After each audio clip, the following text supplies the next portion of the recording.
ವನಮಾಲಿ ರಾಧಾ ರಮಣ ಗಿರಿಧಾರಿ ಗೋವಿಂದ.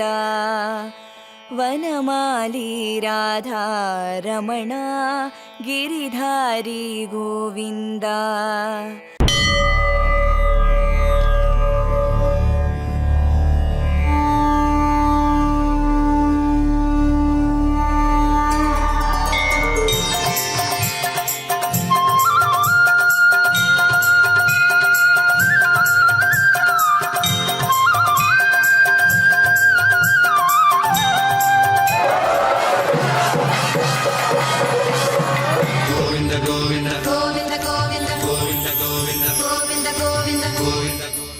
ಹುಣ್ಣಿಮೆಯಂದು ಬಾಲಾಜಿಯ ದರ್ಶನ ಮಾಡಿದರೆ ಮನಸ್ಸಿನ ಅಶಾಂತಿ ದೂರವಾಗುತ್ತದೆ.